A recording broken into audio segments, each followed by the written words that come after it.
Hello, everyone. Welcome to episode 58 of Court of Swords. You're probably wondering where that beautiful Berg is. He's joining in just a second. What's up? Why are you freaking out, Zeke? What are you eating? What is that? Talk. Just a cheese quesadilla. Oh, from where?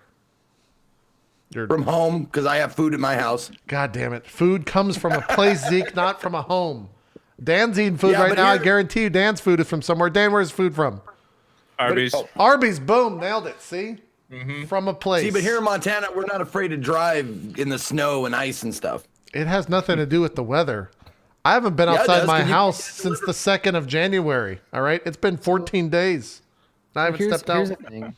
Here's the thing. Yesterday, because I don't like leaving the house either because there's humans out there and fuck that. But I also am getting really sick of all the restaurants that are on the DoorDash list that are near me. So I'm like, all right, I'm kind of done with all these. Man, I'm gonna make my own food. So I signed up for one of those, like, they bring you the ingredients and then you make the food out of the ingredients things. I'm trying that out next week. Yeah. So it's like I'm splitting the difference. I'm gonna make my own food, but I don't have to interact with anybody to do it.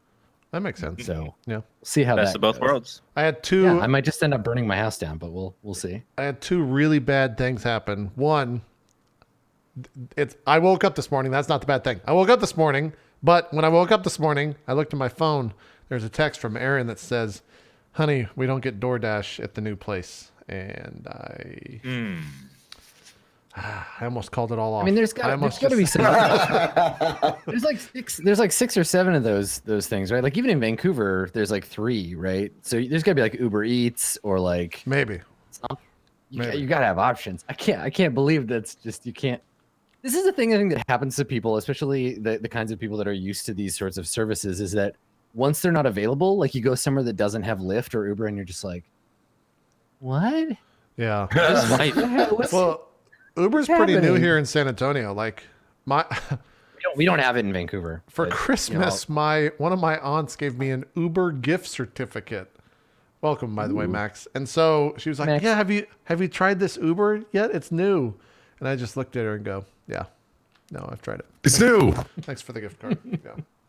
Yeah. Max, did you get the XSplit trick to work? I did, yeah. Yeah, how's that working out? How's it working out? How's it look on your end? I don't know. Is that your voice compressor?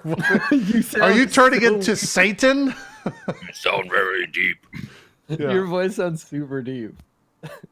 I'm just Satan. What, you didn't know? Oh. I love it. You're like Satan, but you have like a head cold. Bathe in the blood. Oh, you guys. I guess I could try to fix it. Okay. I mean, it just sounds deep. Your voice is not that deep, but yeah. You sound like the devil. You sound like the devil. It's yeah. really good. It's really good. You're also getting some color into your face. I like it. You're coming to life on air. Is it still the same? Yeah. What? It's okay. Give me a second. That's weird. Hey guys. Hey, I'm Max. Shut up. Welcome to Court of Swords. It's like 10 times deeper than what I'm trying to do. Yeah. I love it. It's ridiculous. Anyways, Zeke, yesterday I was in your stream. I told you to watch a thing. You had homework. Did you watch that thing? Oh God, he didn't watch that thing. Which thing? The David Letterman thing. Oh yeah. My persona, David Letterman. Right, yeah, I did. I watched it while I was eating last night. Yeah. Yeah. What'd you think? It was great. Yeah, it's pretty good. It wasn't what I thought it was going to be, but it was great. What did you think it was going to be like? More like his late night show? No, I didn't. I honestly thought he was going to do like maybe a little stand up or something. I had no idea. Like, because he started out doing like sketch comedy. Like he was in the Kentucky Fried Movie and like right. He did lots of weird sketch stuff. So I wasn't sure what to expect, but I didn't think it was just going to be like interview, a full like interview. Yeah. We're talking about But it was good. It was fun to watch. What is it called? What is his Netflix special called? My next guest needs no introduction. Yeah. He interviewed something like that. Barack Obama for his first one. He's got like, I think next George Clooney is on there. He's got Howard Stern lined up. Like he has some crazy fucking guests coming up. I love that when you Google, at least when I Google David Letterman, the autocomplete is David Letterman, Netflix, David Letterman net worth, David Letterman beard. Yeah.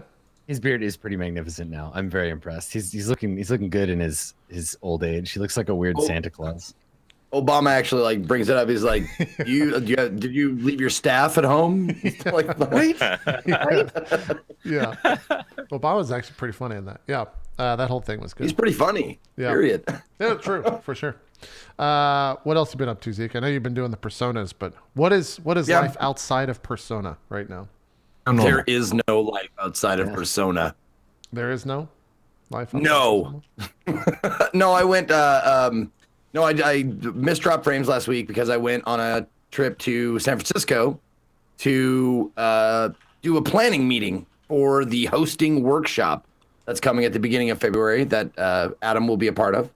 A couple of other people I know who were accepted as well will be there, and we just went over what we're thinking of doing over the 2-day workshop thing. We slotted ourselves like, I'll help you with this. I'll lead this particular like hour segment or exercise or whatever seminar, that kind of stuff. We looked over the accepted videos. We like me and the other ambassadors, Kelly Link and Rachel Quirk. Oh, I'm not sure how to say her name. It's Rachel. I always fuck it up. But yeah, Rachel and Kelly, we all looked. We had nothing to do with like the actual deciding of who was going to be in it, but we saw the actual accepted videos. And we looked over them and we made notes and all kinds of stuff, so we could sort of try to gear like what they might need, like their strengths and weaknesses and so on and so forth. So it's going to be a lot of fun. I'm really looking forward to it. I had such a good time last year, and I'm glad that it's two days instead of just one this year. And when is that actually happening? Or is that not announced? Like February 1st-ish, I think. Oh, okay. Not too bad. Pretty sure. Dan, I'm going to try this. I'm going to hit this button, and you can't laugh like you did last week. Okay, Dan? There's no laughing. Okay. Nope. Why is it all? It doesn't make sense. Gravity's broken. No. One of these days, buddy. So here's I'm gonna explain. We're gonna get into this. I'm gonna explain what the diagram said. By the way, Max, how do you sound? Let's check in with Satan. I think I sound normal. Do I sound normal? Everything good? Yeah, you sound fine. better. Yeah. You sound Sick. good. Yeah. Here's what in XSplit it says: flip.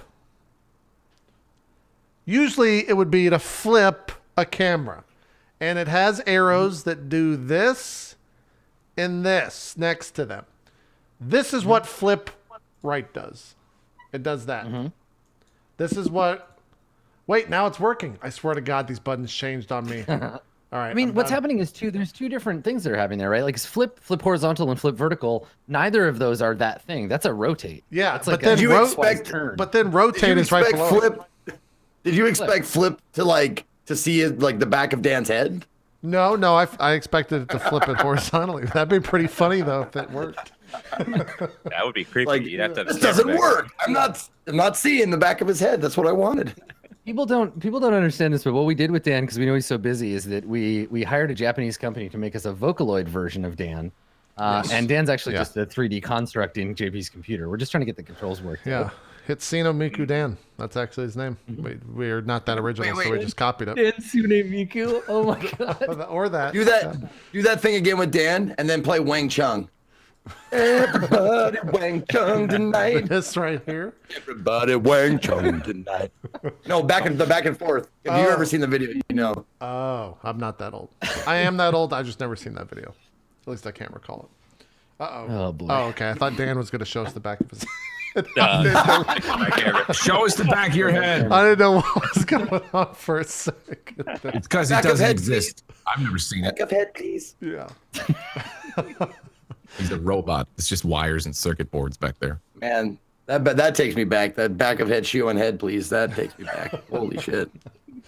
Oh, God. Max, it's the first time you've been home in, I think, about 3 years. How's it feel? It feels great. It feels like it's been an eternity since I've done the show from my home. Like, it's nice. You travel? I don't understand how you traveled as much as you did the past. I'm trying to 2 stop months. traveling as much. Like, I really am. I have a solid I don't know, till like the 3rd, I think, that I travel again, which is a big deal for me. It's nice. I don't mean to travel that much, and I always tell myself like, yeah, don't do it. And then something cool comes up, I'm like, God, I'd really like to do that. Like, well, sounds annoying. and also like Swifter, I talked to Swifter about it a lot because he travels quite a bit too. Yeah. And I was like, dude, he's like, well, see, Twitch is not like my only source of income. Like I make a decent amount from YouTube as well. So when I'm traveling, like videos are still coming out on YouTube. Like I'm still uploading, like I'm still putting out shit. So that kind of covers the traveling as far as work goes. And I was like, but like for a guy like me, like I make like everything from Twitch. Like I just lose money, just have to lose money when I travel. Yeah. If I didn't do YouTube as well, I guarantee I wouldn't travel. Or if I did still travel the same amount, I'd be stressed, much more stressed. I'm still stressed. Like I'm still stressed about like Twitch, like every broadcaster content creator is when they're gone. You're just like, I could be streaming right now. What the fuck? People are everyone's gonna forget about me. I'm just gonna fade away into the abyss. You know, that kind of thing. But yeah, YouTube makes it a little bit easier to do that. But when I'm not prepared YouTube wise and I don't have videos like done, then it's just fucking crazy mode.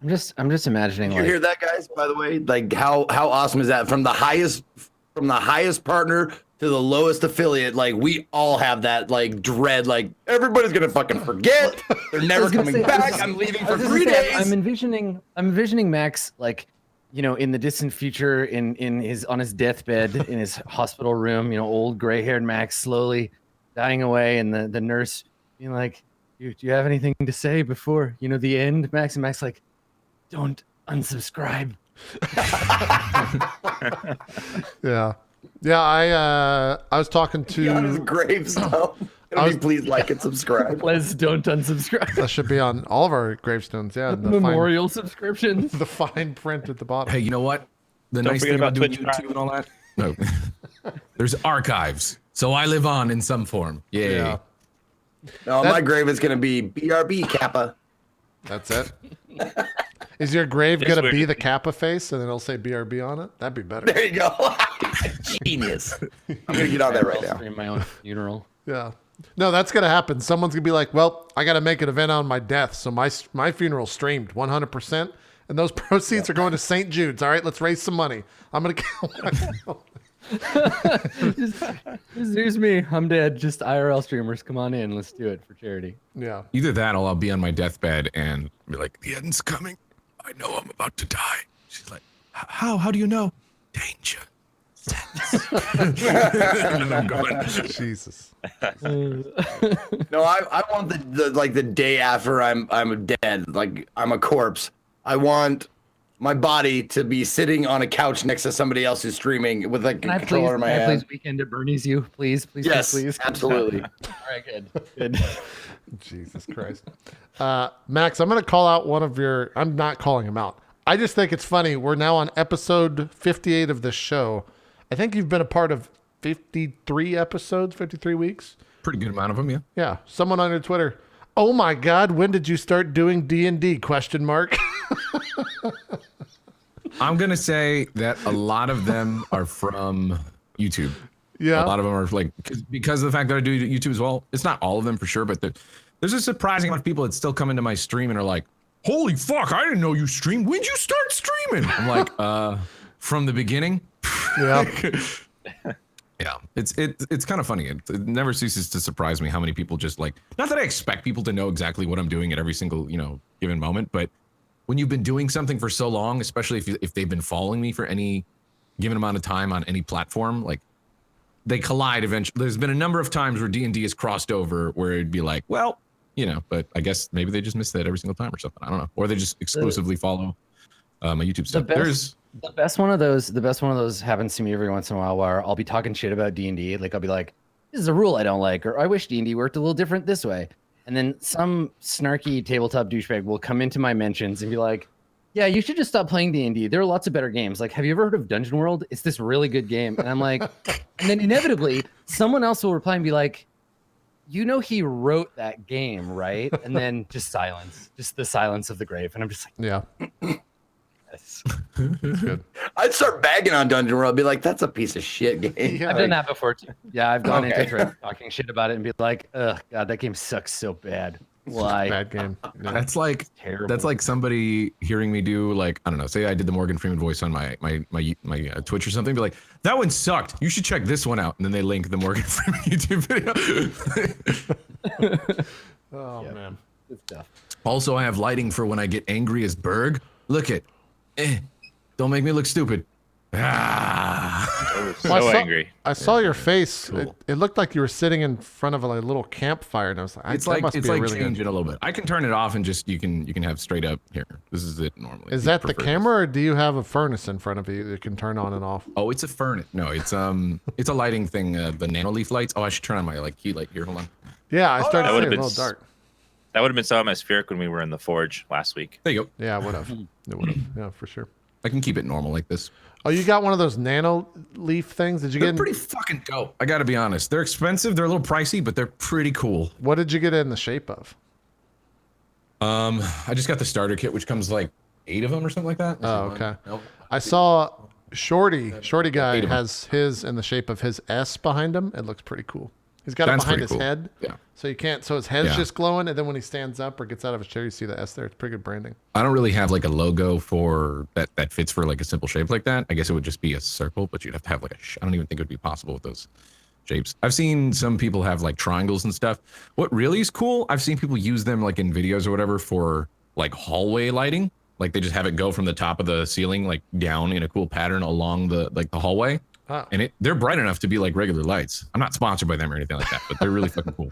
It's okay. By the way, Soylent's great too. Yeah. They're like better looking Hue lights in terms of like the design of them. And you know, it's just like Hue where you can like, you know, you have a little fucking thing right here. And you Oh, can, so they do have like a smart app. oh for it? yeah. You can like go like panel by panel and change the brightness, change the intensity, change the animation with it. It's fucking crazy. What's the name of that? Nanoleaf Aurora is the one that I Nanoleaf. got. I think that's like the Aurora lights or something like that. Yeah. Yeah. I saw neato. Lyric was talking to me about those recently. They're pretty I cool. think Oh shit! Like I said, they're pricey. If you have the money, like you can. Like for me, I just got this for my office because I wanted some other lighting that's not like just the harsh, you know, default like you know what came with the house lighting from above because that's you know not very flattering and it looks kind of shitty. Yeah. Plus, you just sometimes when you're just working, you don't want to be in complete darkness and you want some light, you know. So this you can have might like get- a cool little like calm, you know, blue palette or something like that, whatever you want. I might get some for my new office now that I think about it. That'd kind of be nice. It's cool. Yeah. It's cool, especially for that kind of reason, like just to you know make one room look kind of neat, like your office or whatever. You could use them absolutely for like other lighting, like regular lighting, get rid of the other ones, but it would be pricey. Yeah, there you go. Yeah. Boom.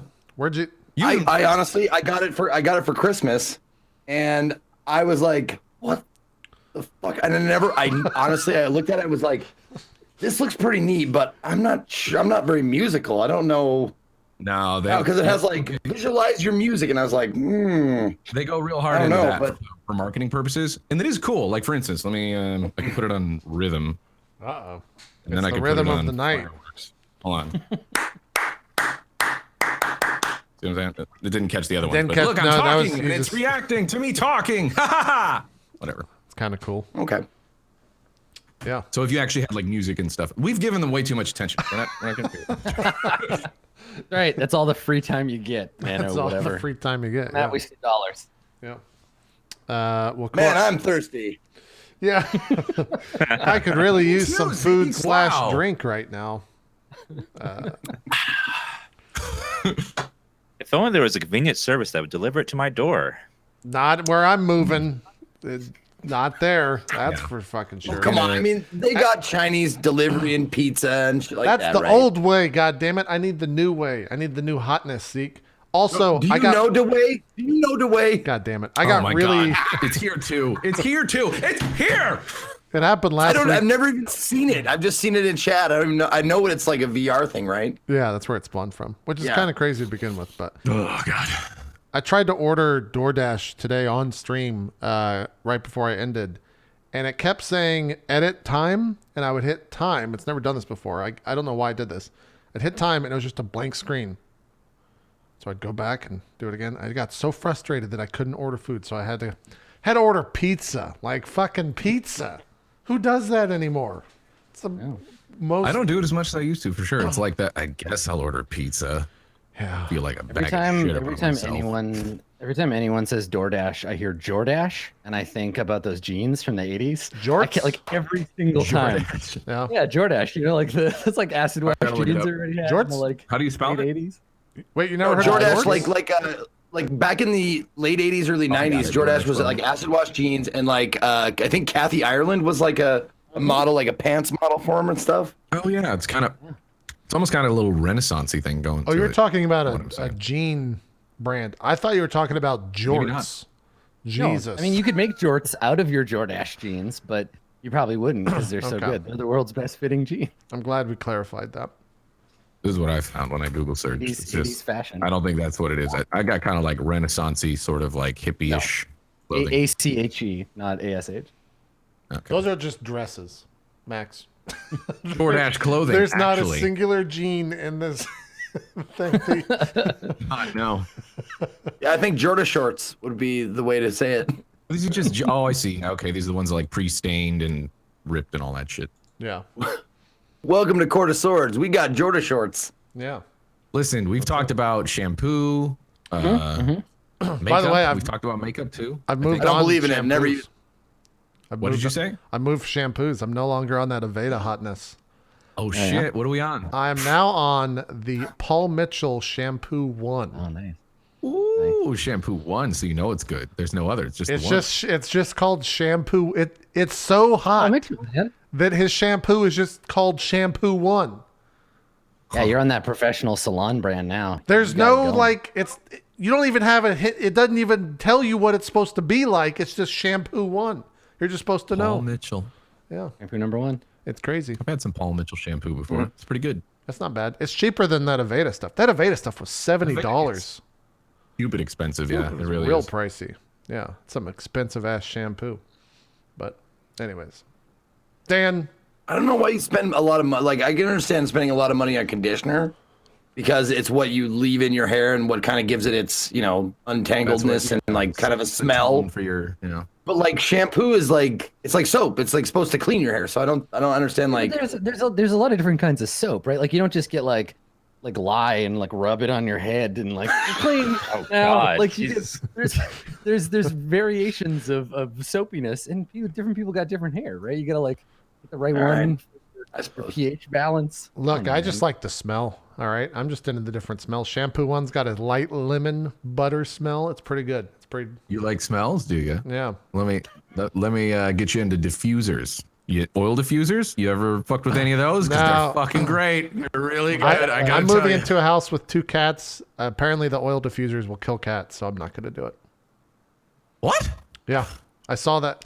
Unless that was just Shannon Z Killer being Shannon Z Killer and freaking the fuck out over nothing. But It's water vapor, right? It's like water vapor with essential oil in it. No, Unless there's I- like some sort of fucking craziness that I don't know about. Freaking the fuck out over nothing. Like, she is wont to do. yeah, I think it's supposed to be really bad for cats. Like it's poisonous or toxic if they're in the room or something. I'm ignorant on that, so I'm gonna say that sounds unlikely, but I guess. I'm just parroting some what's on essential Twitter. oils so are I really didn't- bad for cats. So it's probably I was gonna say it's probably based on like what oil you use. I I imagine. bought mine explicitly to destroy the cats that come near me, so it's working. It's doing great. It's a cat cat terrier. Yeah. Yeah, there's dead cats all around the outside of my house because of the vapor cloud, but it's working. Well, then don't get an oil diffuser. Just get one for your car. They have little car ones you can get. It's great. put- Are you Wait, how that does house that- in the neighborhood that all the moms tell their kids not to go to? It's like, don't go to the dead cat house. I've said this for years. All I want out of my life is to get to a point where kids accidentally throw their frisbee on my roof, and I'm like, oh, don't go there. That's old man Coble's place. That's all I want. That's like my dream. For some reason, when Zeke said what he said, I just thought of Max's house and then just a pile of dead cats outside because of all his fucking diffusers. Pile of cats with like 10 diffusers around me going. That's exactly where I went. I was like, oh god, that's really dark. but Malcolm also standing kinda there too, like proud. Yeah. Oh Jesus Christ. Dan, what's been going? You've been in Oblivion world. How's that? You're still rocking Oblivion every single day, man. Yeah, I'm getting close to beating it all the way. Starting the expansion pack tomorrow. Forgot how bad the game is. One of those games where it's one of those games where you think you remember how it is, but when you go back to actually play it, you're like, wow, this sucks. So I'm just like, I love the quests and stuff, but the gameplay is awful in that game. It's just bad. Isn't the So first bad. expansion? The first expansion's like the Traveling Isle or the what is it? The Shivering Isles. Shivering. Yeah, that's supposed to be really Shivering good, right? That's the best Mad part about God. playing that game is Shivering Isles. Yeah. Yeah. I remember when that came out. Yeah. That's why I haven't gone back to fucking Morrowind, dude. Because I remember I put like at least 500 hours into Morrowind, just wandering around and doing stuff and experimenting with spells and creating whatever the fuck. And I'm never going back to it because it's in my mind and it's this diamond. It was like a great time for me. Yeah. Yeah. And you go back to it one day and you like spend 5 minutes trying to hit a rat right in front of you because you keep missing. It's bad Yep, times. you get sick of being called an Enwa. Yeah. Yeah. Yeah. Also, we'll talk Subnautica for 5 minutes or so. I heard you were starting on Friday. Have you played Subnautica before? Yeah, I played it a couple years ago. It was Okay. one of those games where like I played it and liked it so much, so I was like, okay, I got to stop because I don't want to spoil this until it's done. 2 years later, it's finally almost done. Do you have thalassophobia at all? Are you afraid of the ocean? They've really fucked with that game, like in a horror sense, to make it kind of terrifying to play sometimes. Yeah, like I don't like feel fear from games. Like I don't like spiders, but like if I see spiders in a game, I'm like whatever. I know they're not real, so it doesn't affect me. Sure. So I don't have like that. I don't feel real fear usually. Okay. All right. Well, that's good. And I'm scared of all kinds of stuff that doesn't exist. It doesn't have to be real to be terrifying. Yeah. Yeah, that's true. mind flare. Fuck that. Yeah. That's right. It's pretty interesting streaming that game. I'm curious to see if next week, after you've played for a while, viewers will join the stream and be like, "Hey, love this. I'm glad you're streaming. Have a great day. I can't watch this game. It fucks with me too much. I'm out. I'll see you later." Because you'll I still haven't played that either. Yeah, you'll like go, like the game starts out and you're like 15, 20 meters deep. And then you kind of venture off a little bit and it starts going like 100 and 200. And once you start getting to the point where you can see the seafloor start to become like a giant cliff and it drops to like 200 till the seafloor hits and you look down and you can't see it, you're just kind of like, fuck. Because it's just like a Yeah. black pit and there's actual like giant fucking creatures in there that sometimes will like venture out and come and attack you and you're just kind of have to deal with that. But it's a little terrifying. There's also these weird guys I saw last night for a brief second where I put my head in the water. There's a little fucking like Medusa looking person with red eyes staring at me. I just said, nope. Screw that. Yeah. Yeah, I went the opposite direction. So Yeah, I'm eagerly looking forward to that game. It just has all the components in a game that I love, which is like building, exploration, progression, like where you feel like you're getting stronger and better and getting better gear and stuff. And it supposedly has a decent story now and decent voice acting. The story's it's the type of story where it's like an exploration story where you're just kind of like, what the fuck? Why does that fucking, what the hell is that? And you kind of walk over and explain a little bit of stuff. And apparently that's right at the very beginning. So I don't know. I don't know how deep it is. I'm excited. Yeah.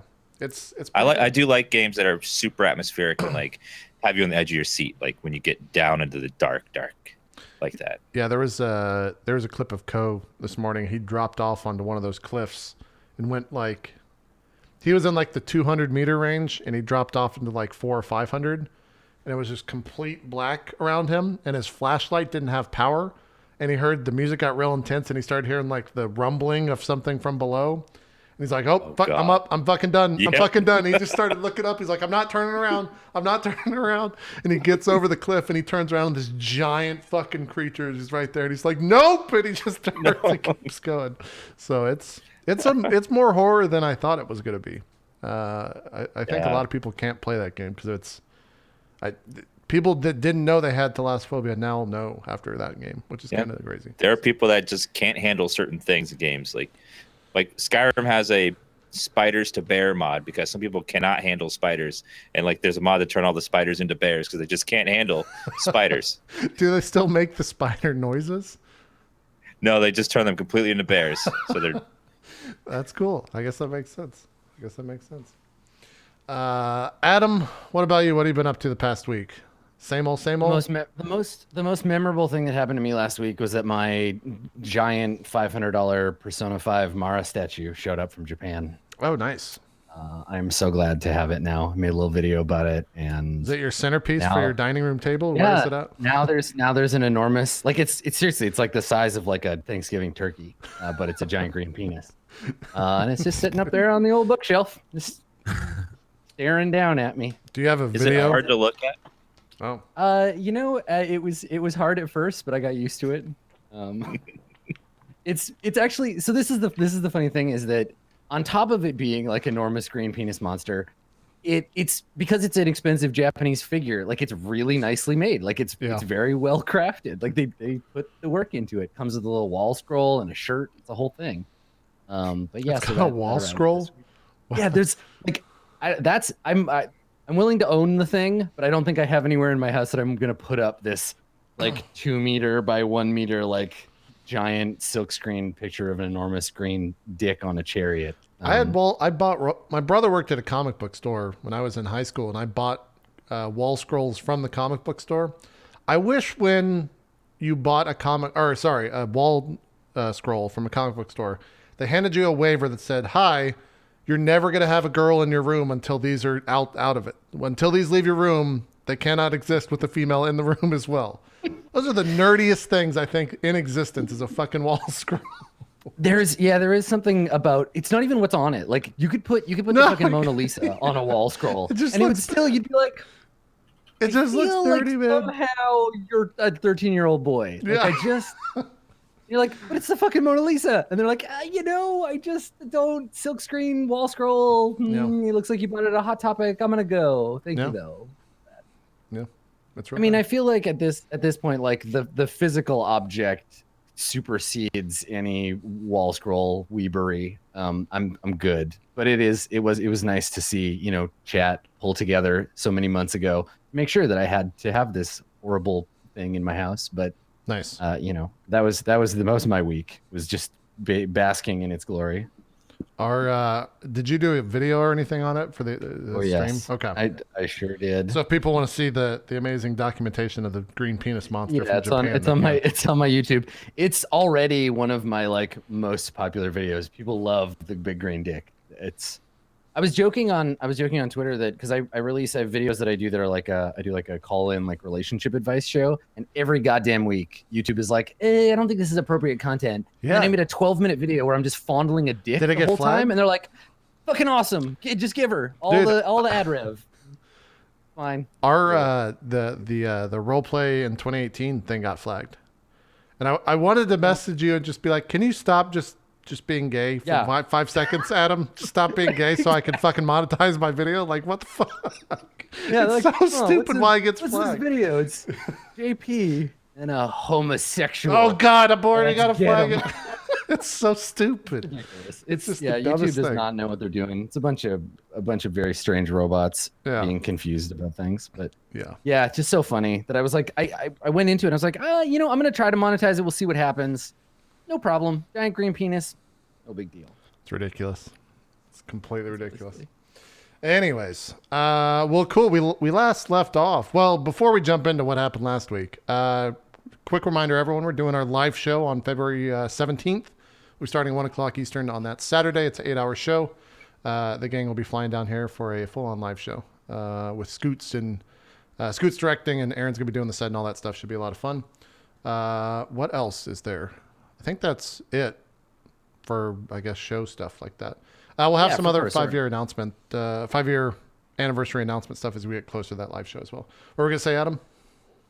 Yeah, I mean that's all the quarter sword stuff. We obviously have that whole video where like, here's a bunch of stuff. So yeah. If you want to go read any of the 2018 announcements, you can, because there's a lot of stuff coming. But last week we went and talked to a fire daughter or a daughter of fire. Then we all got killed at the very end, and Zeke's still alive. So we're figuring that out. I don't know if you guys somebody is I assume managing the quest log, because you have that group quest now from Agni to let Yeah, it's in there. I think. agents of her father know. Yeah, I so think hope Zeus- somebody, or- just make sure somebody got on the list. I was about to say, I think Zeus typed it in, but Zeke is what the word I was looking for. there. Zeus. That's your new name now. You're Zeus. Yeah. All muted, right, Zeke. so let's check on. I owe you guys some XP. I think let me grab my calculator because I think some of you Yeah, I resolved. finally did something. Yeah. Yeah, I was Results muted. and Sorry, stuff. guys. Yeah. What were you saying, Zeke? Why are you looking that up? I put I was it just says new quest, deliver the ruby / message to Imix, god of fire and ill favor that Agni gave to Berg. Cool. Yes. Okay. Yeah, Papa Imix. So yeah, trying to find someone who can pass that message along or find him directly. That's something that as a group you can resolve as a goal. Yep. Okay, so Berg, let's start with you. Let me just adjust the old calculator here. So you restored your arm. Mm-hmm. That was the one that you resolved last time. Heal my arm. Yeah. So that is worth. Let's see. Really here. upgraded the arm. Yeah, I mean it's a cool lava arm now.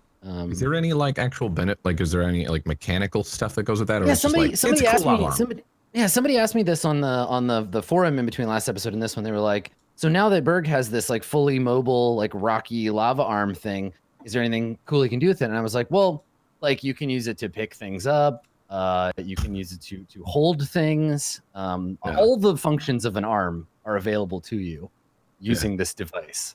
Sick. I mean, it's also made out of stone, right? So like, I don't know, maybe you could treat it as like a not very good shield if you didn't have a shield. We'll have to wait and find out. But for resolving that quest, you get 2,200 experience. Yeah. Yeah, so mark 2,200 experience.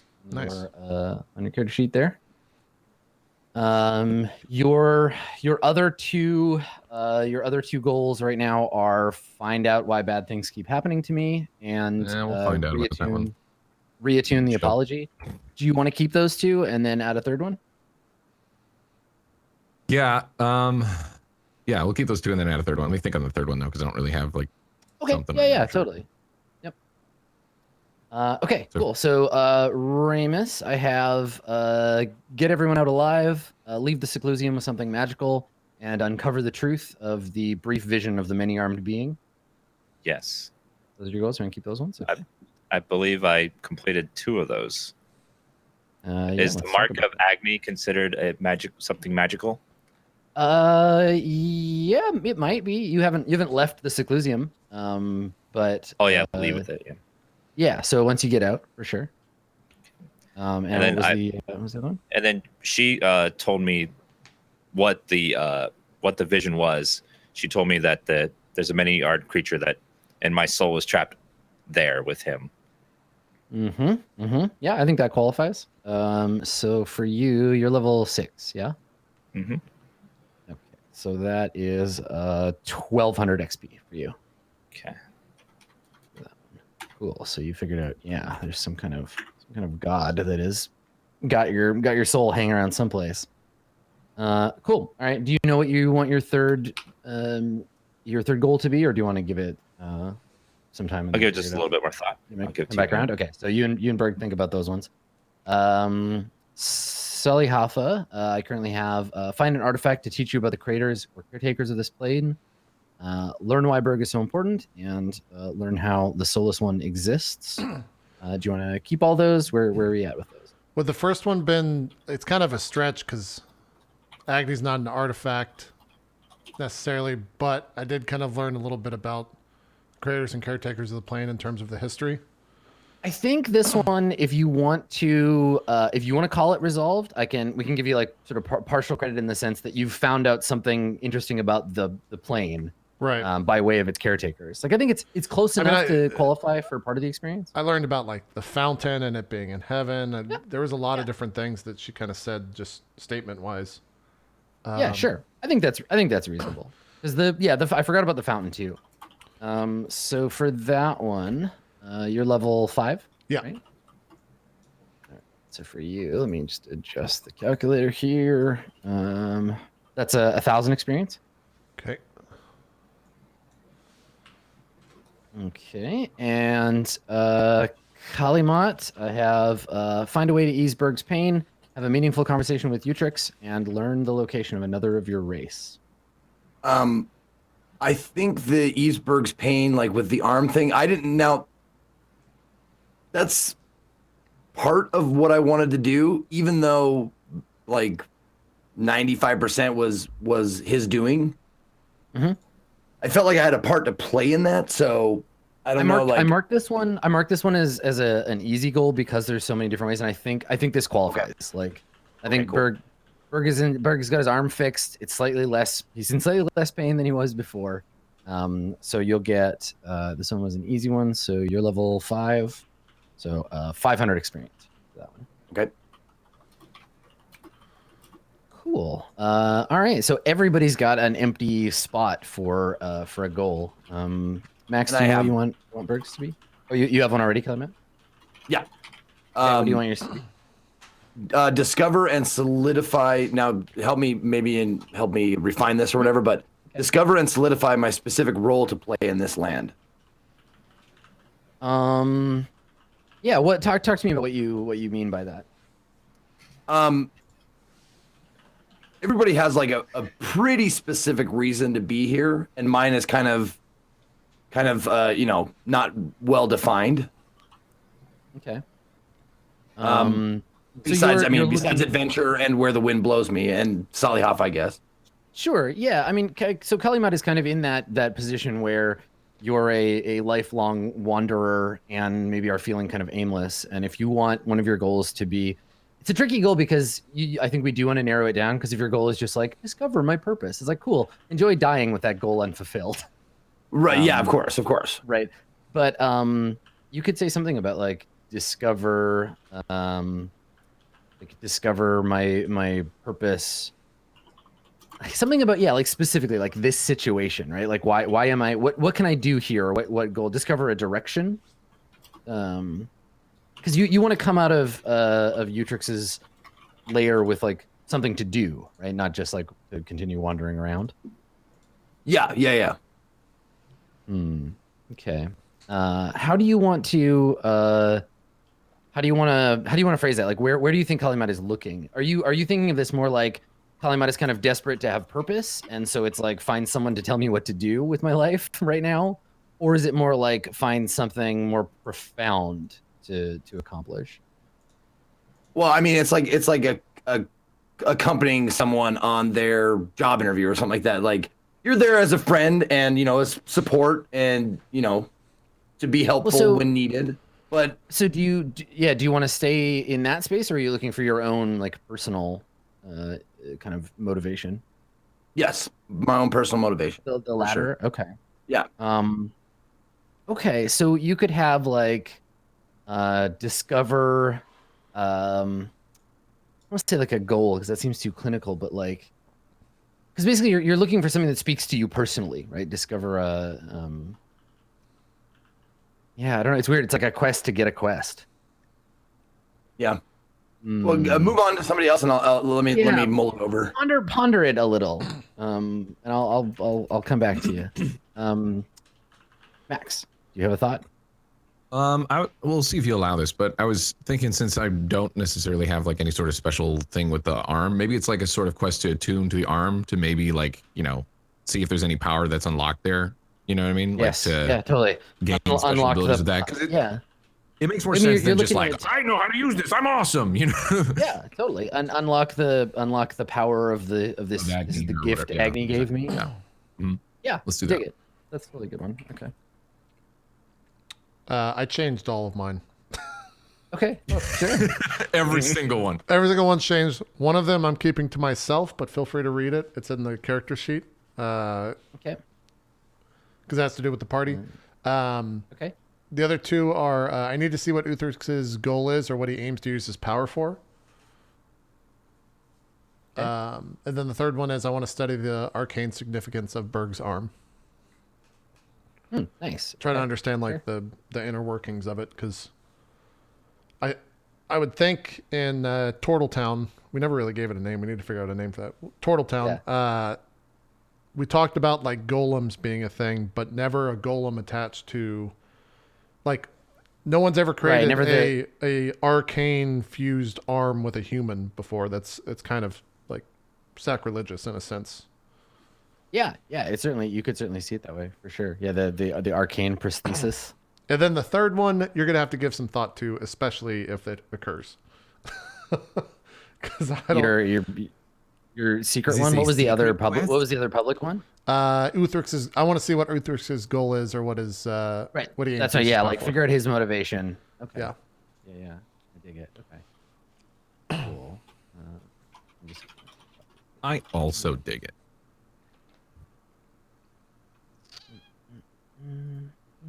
Okay. Your secret goal is very. It's a very JP goal. Like reading it, I'm like, yep. Okay. Like if someone showed me these and was like, which of these characters does this belong to? I would have been able to get. I would Okay, like to cool. kill Ramus and Berg and stuff. Them I mean, and put all them the in my collection. knowledge, everything that's happened makes it seem like a good idea to Solly, I think. Yeah, totally. I mean, I agree with it. I'm not saying it's bad. It's just it's in character for you as a person, which I Yeah. like. Yeah. Okay, cool. Good. I got those marked down and ranked. Dan, do you know what you want your third one to be for Ramus? Yes, and I actually wanted to get rid of the get everyone out alive goal. Okay. Just so we have only one Not a goal. priority anymore. Okay. Just so we have one goal that's I can do while I'm in here, since Yep, the other okay. one's locked up. Okay. So the first goal is going to be find out who the extra guest is in our quarters. What her Okay. purpose is.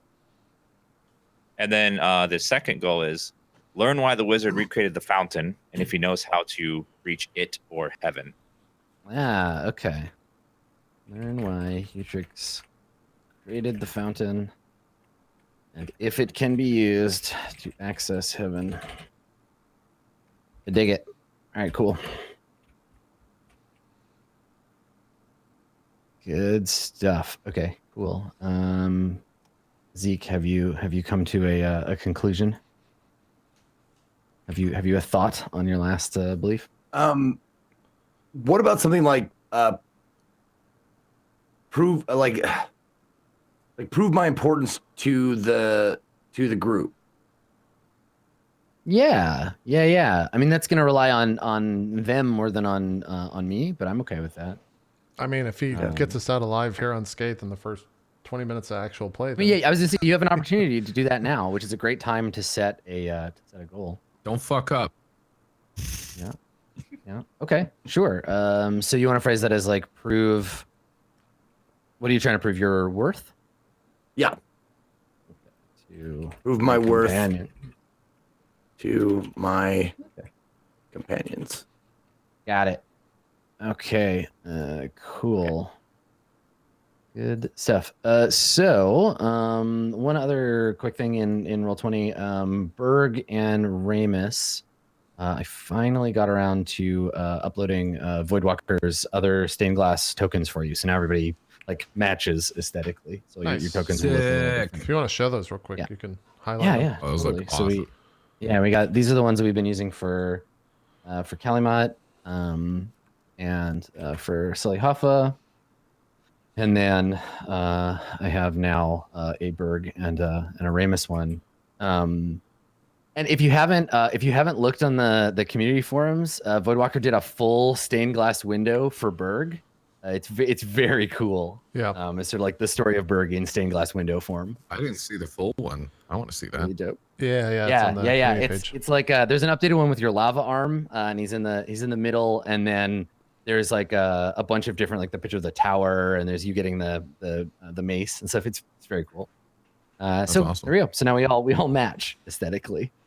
So when we last left our heroes, Kalimat was bravely heading out into the unknown darkness under the seclusium of Utrix, and had commanded or suggested that Ramus take Sully and Berg and go the other direction to get away from the sort of like strange, like magical maybe effects that are taking place. And we we kind of saw you like walking out into darkness. On a road made of tarot cards. Yeah, that's right. Yeah, these overlapping card backs, kind of like extending out into the dark. And yeah, I envision that we fade in on Calumet, and you're holding a lantern, right? That's illuminating your map. Yep. Okay, so the lantern light that surrounds you, it sheds no light on wall or ceiling.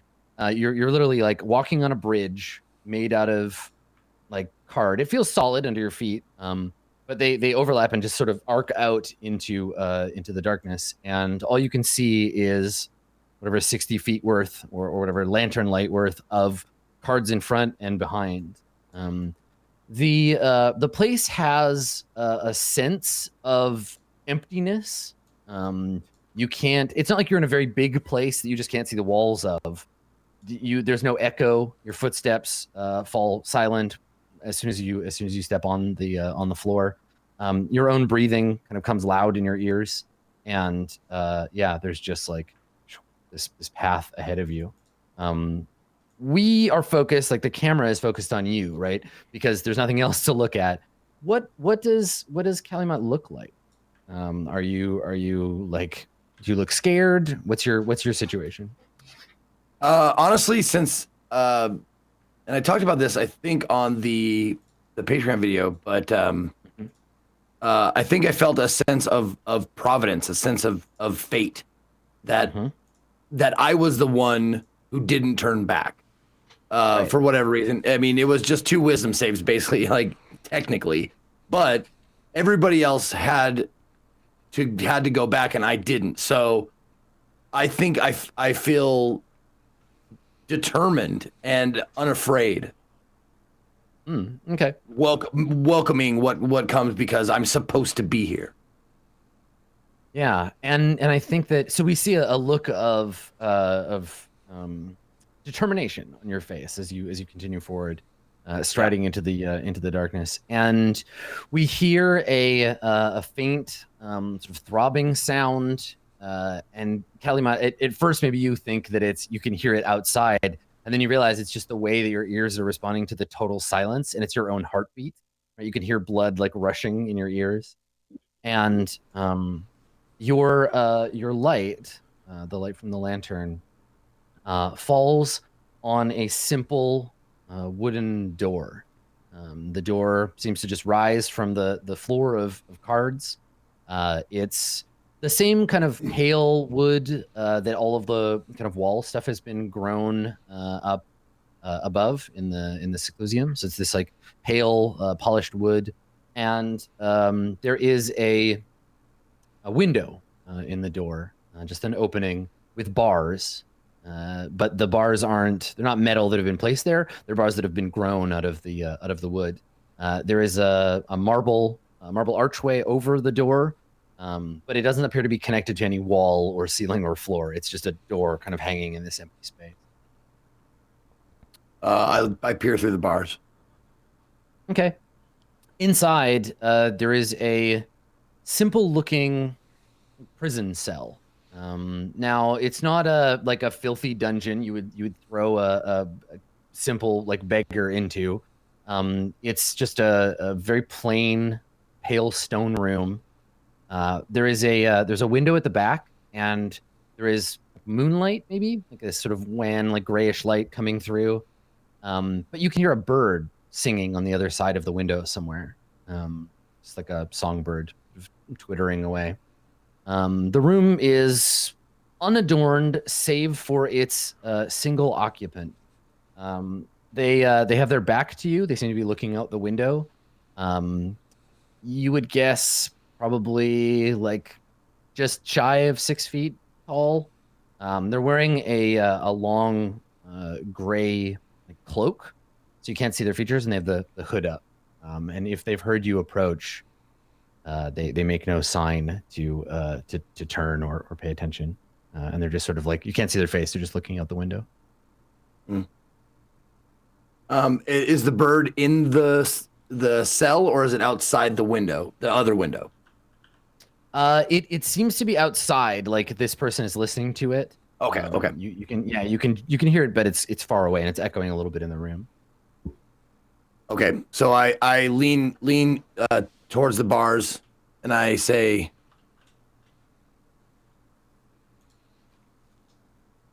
"What beautiful music they make." So there's a change in the body language of this person. You see their shoulders like slump slightly, like a tension kind of goes out of them. Mhm. And the figure turns, and as it does so, reaches up and pulls back the hood of its cloak, and you see their face. And the person under the cloak has very very deep dark brown skin, like almost black, um, pale kind of gold eyes, and their skin kind of at the sort of temples up here goes from this dark black, this very sort of soft skin to scales very gradually, and then two long horns come back from their head. They have long white hair that is hanging sort of between the horns. And you can see too that there is a kind of like fringe or frill that runs down the side of their neck. And as they turn to look at you, the sort of fin like frill like moves slightly. And this person he turns and he looks at you, and he says in Draconic, he says, "We make do with what we can in places such as these."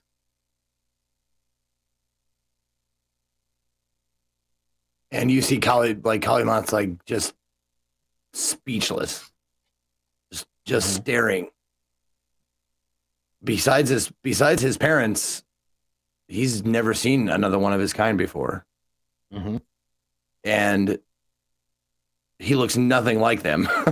He's a completely different offshoot. Because me and my parents were dragons of the sky, clouds and rain and lightning and thunder. Mm-hmm. And this is okay. You must forgive me. This is my first time meeting another, and this is all in Draconic. My first time meeting another dragon kind. And he's stumbling over words because it's not something he's spoken in a very, very long time. So he's struggling to pick the words that he wants to say. He says, speak common language. This word's difficult for me. So he switches into common and says, "I have had time to study many languages. I thought that you might prefer our native tongue, but common is as simple." And he's walked up now and is standing like we get the side shot, right, of the door and the two of you kind of facing each other with the door in between, and he's looking through the bars at you. I would love to continue speaking in the language once it becomes more familiar on my tongue again. I haven't spoken it since I last saw my parents. It seems we're both a little starved for company. I'm Kalimat. And he nods and looks a little like remorseful, like he's sad about something, and he shakes his head, and he says, "It is truly a pleasure, Kalimat. I would, in exchange, offer you my name as well, but like so much, the wizard has taken it from me." How did you come to be here? I do not remember. I only know that before there was home and family, and now this solitude, darkness. This is a place of fear. And I'm sorry, Adam. The sentence before, something popped up on my computer that said like you have lost connection. So I was like, fucking shit. I'm sorry. I started like I was panicking a little bit, so I didn't catch like what he said about his name. He's forgotten it. He said, like so much, the wizard has taken it from me. Gotcha. Okay, that's what I thought. All right. Do you know how long you've been here? No. It seems time has no meaning here, or a different meaning.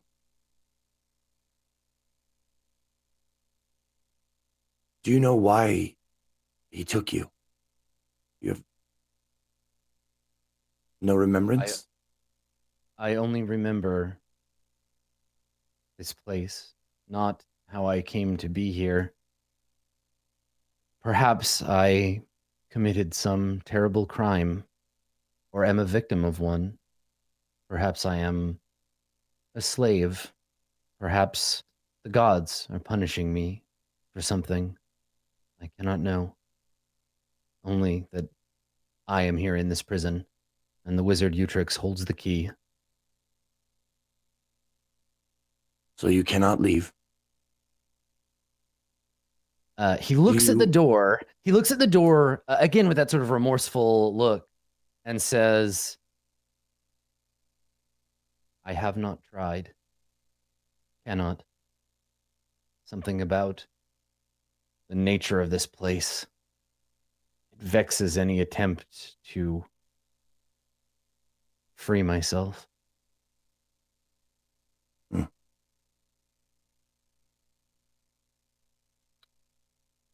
When you look out your window, what do you see? Or I guess, can he? Is it way too high? Yeah. Or he turns and looks over his shoulder at it, and he says, by night, the stars, strange birds flittering above. By day, the sun through clouds. But all the time the same. Every day, each night. The birds, their song, the same. so you're saying it's like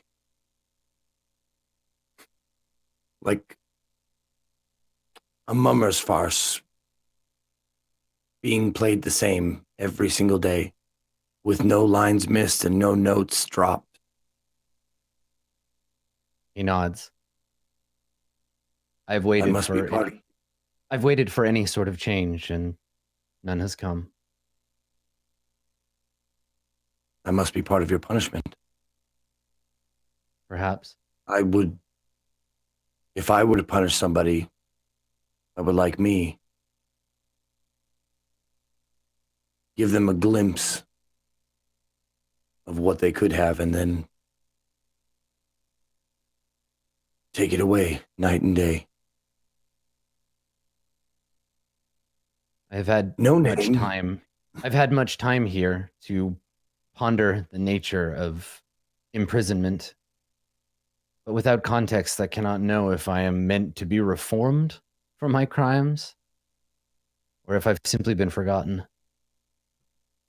You are the first new thing I have seen in as long as I can remember, and I wonder, when you turn your back and leave, if I will remember this talk at all. Your face. It is true. I could be just another form of torture. Do you eat? Do they feed you? Do you hunger? He shakes his head. Just another thing I've forgotten. So an eternity of nothing. But the same sky, the same stars, the same birds. So it would seem.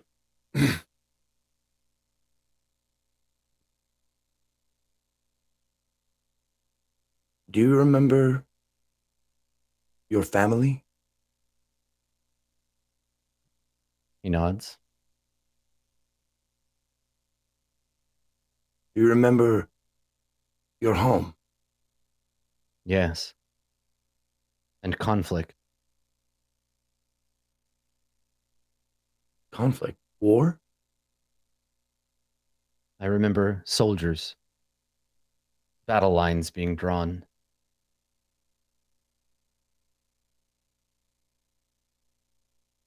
Were you taken prisoner as a result of this conflict? I cannot know. Only the wizard knows the truth of things.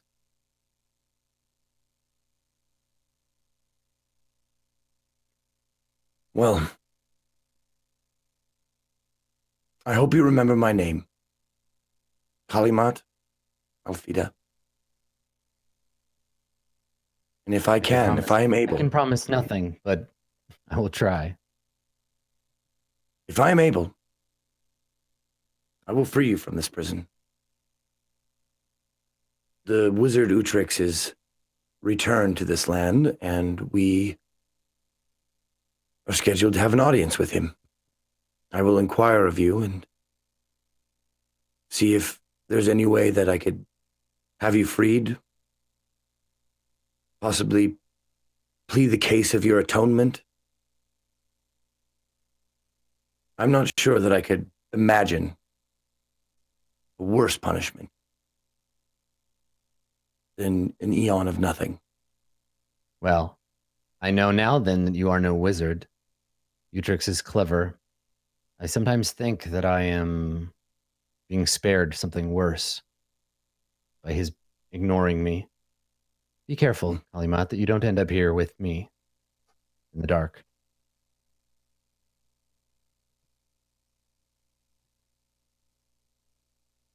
I'll do that. Until we meet again.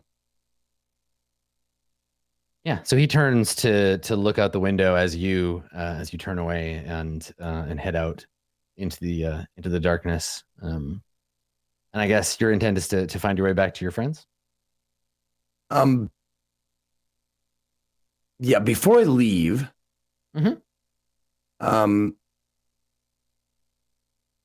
let me see here.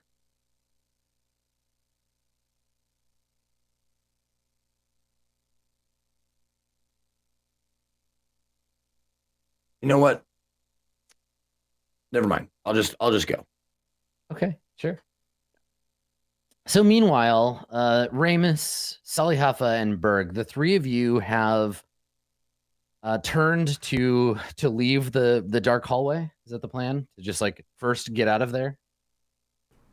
I think so. If we can shake the fear of whatever we're Yeah. in, yeah. I think if we have a sense about ourselves enough to know like this way is away from whatever the fuck's happening, yeah, that's probably what we're doing. That's the nice thing about this is the overarching sense of terror and the strange hallucinations you've been experiencing. They're absolutely meant to keep you from that place. They're meant to keep you from the direction that you are headed. So all you have to do is turn your back on that goal, and very quickly you will find yourself, back in the narrow stairways of the underneath of the Seclusium, with a pretty clear idea of where you're meant to go. So I think if that's where you're headed, that's where we see you, right? The three of you kind of emerging into this hallway, the narrow stairs, all still feeling very scattered. That sense of like fear still kind of clinging to your heart, but the knowledge that you've left it, you've escaped it. Do we feel like it was real, or do we know? Like, yeah. Okay. So as far as the last roll that you did, Sully, was an intelligence roll to see if it was an illusion, and there was no reason for you to believe that it wasn't real. Okay. Well, when we were escaping, I was probably making wild accusations of what I was seeing. I don't know if the other two are, but as we're running back, I forgot specifically what you described I saw because it was a week ago. I think it was just different illusions or something like that were occurring. So yeah, like as we're falling back. What was that, Dan? You saw words spelled out like spell words spelled out in the air. You saw like physically. magic, yeah. Like Magic in the, words. Well, that's not going to be scary to y'all. I saw words. They were spelled wrong. No. You're a seeker of knowledge, all right? So when people twist that against you, it's like, oh, Yeah. I Those saw books fake news. don't go ah. I was just about to say, just like all kinds of incorrect information, like a badly edited Wikipedia Yeah, article I about just- something you care about. Yeah, just some kid reading Twitter getting his news. that's not an optimal way to organize those files. Okay. Yep. All right. Listen, let's not judge people for what makes them feel fear. Well, then I think as we're in a much calmer area, and probably all sitting there thinking, if no one else speaks up, I'm the first to say, what did you see? I'm staring at the ground almost looking at nothing, just thinking about everything that I saw introspectively.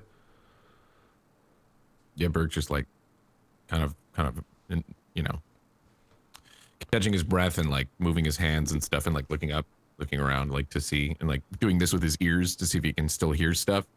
Like many things.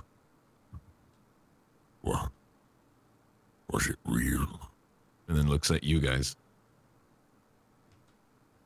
I saw the little bastards, the little sharp fangs looking at me from the dark corners. They wanted to strike again. I could feel it. The three of us saw something different then. Probably some guard that was keeping us from walking any further. I look around and notice that Kalimat is not with us. Where did he go?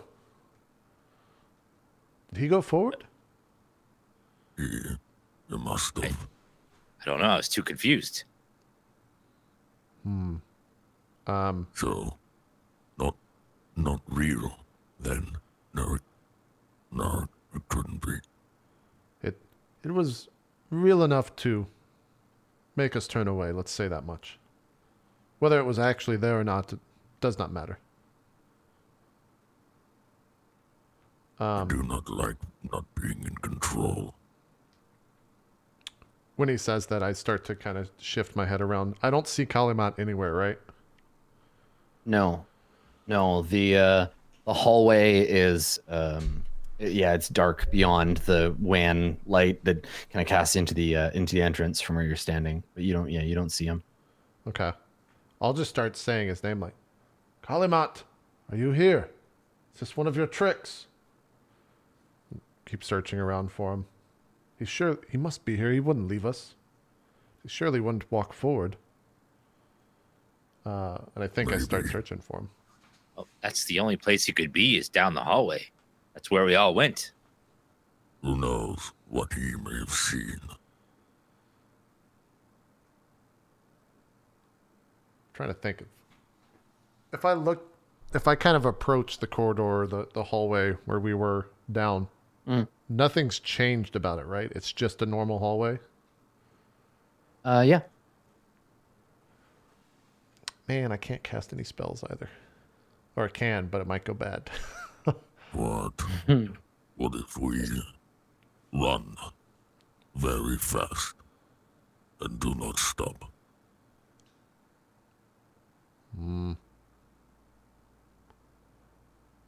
It might work, but I'm not one for running, especially not very fast. If you wish to try it, I'll wait here for you.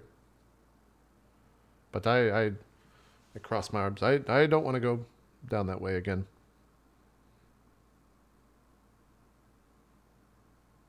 Perhaps we just wait a few minutes, see if he appears. If not, then I guess we go back in for him. Utrix would surely know what's happening. He can probably summon him in a snap if he wished. But I agree, we should wait a couple of minutes. He would do the same for us. It's the logical thing to do. Do not run in there. Wait. I will not be running in there, Berg, but if you deem that necessary, by all means. No. will wait. Berg Okay. just kind of So looks you around. wanna- Yeah, so you want to wait for Calumet? And how long will you wait? I think 5 minutes. it's up to them. Yeah, I'd Berg's say we wait around a Berg's couple position. minutes and just see what happens after 5. Right. So there's a few minutes of kind of nervous waiting, and then like looking at each other and yes. Before I leave, I remember what I was gonna do before I left. Sure. Before I left the door, I would turn around and start walking, and then turn back around, Mm-hmm. and come back to the barred window, and say, "Nameless one." Before I leave, He looks over his shoulder at you. I have something I want to give you. Takes a few steps towards the door. And I reach up to the bars and I put the justice card for my tarot deck through that. If you don't remember, hold on to this. It might help Okay. you. All right. So we see you reach through the bars with it, and he reaches up and he as his hand rises to meet the card, the cloak falls away, and we can see he has these like long pointed golden nails at the end of every one of his black fingers, and he reaches up and he takes the card and he looks at it as if he's never seen like the symbols on it before, and he looks at you and quirks a tiny smile.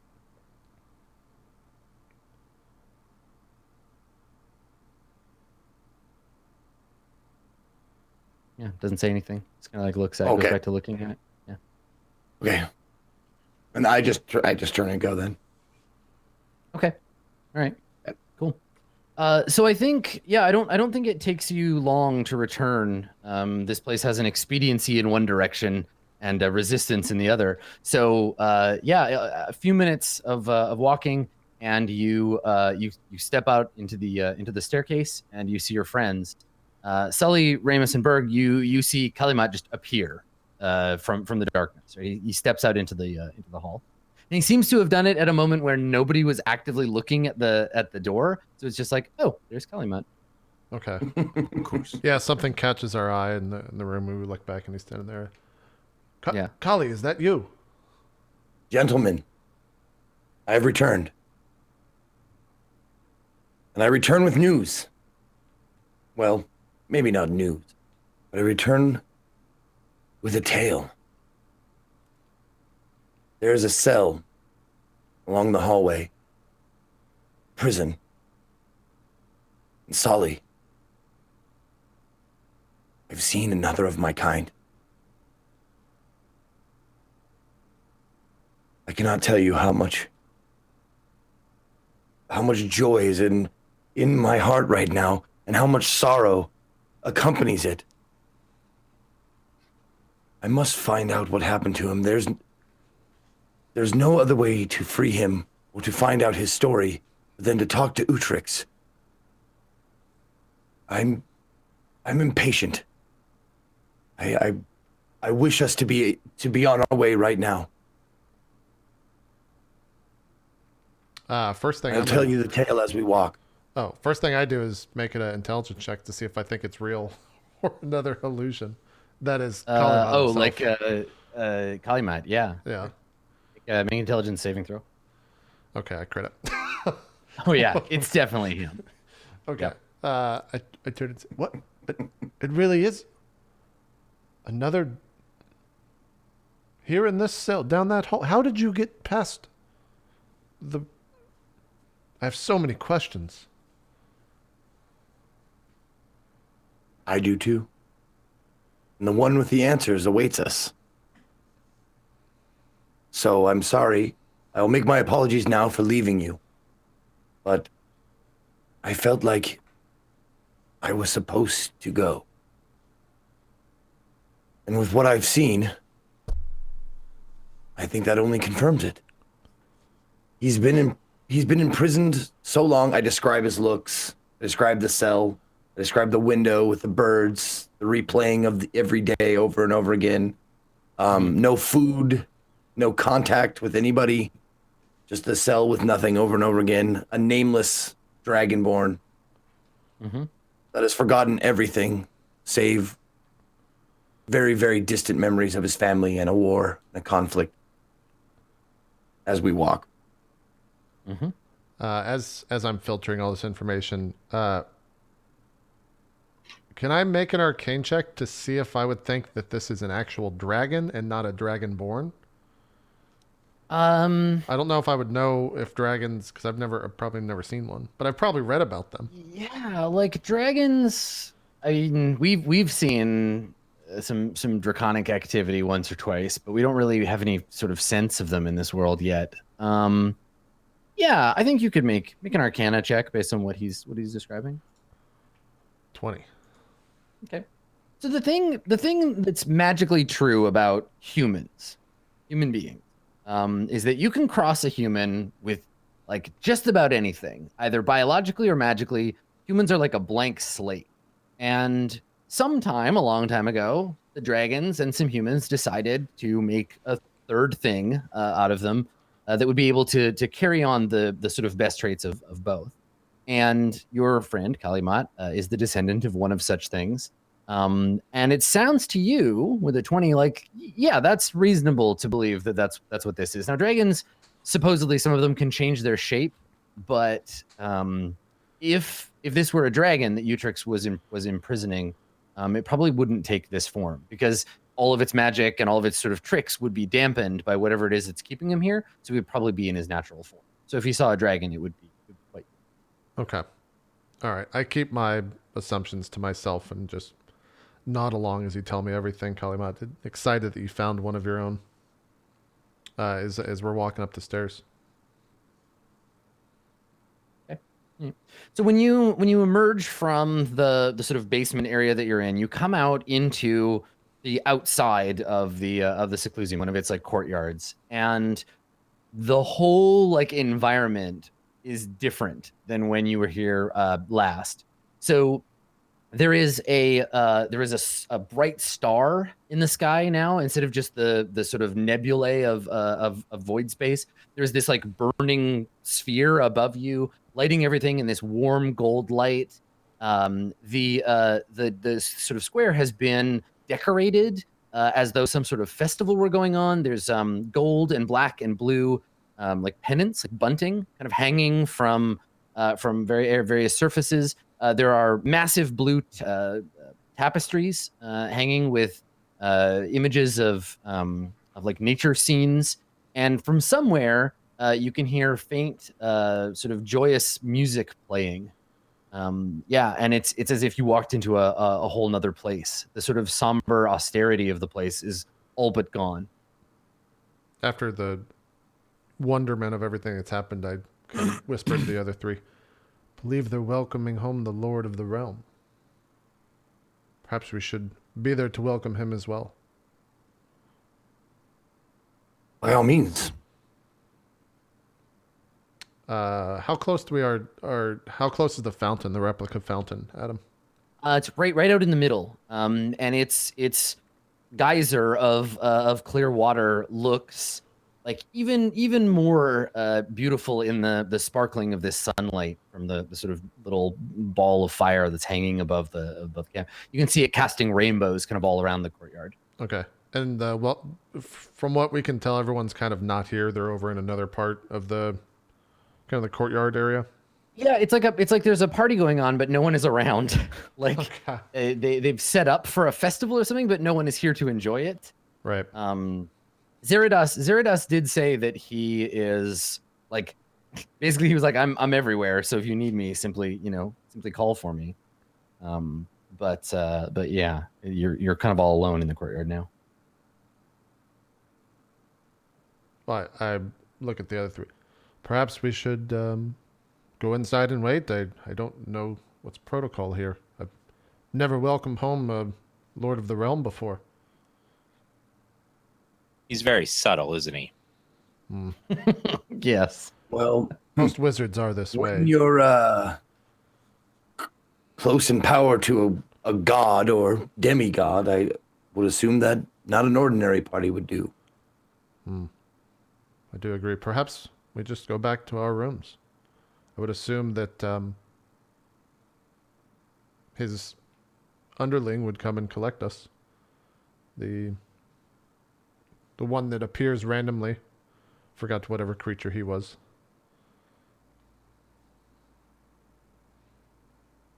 I point towards the rooms or the inn.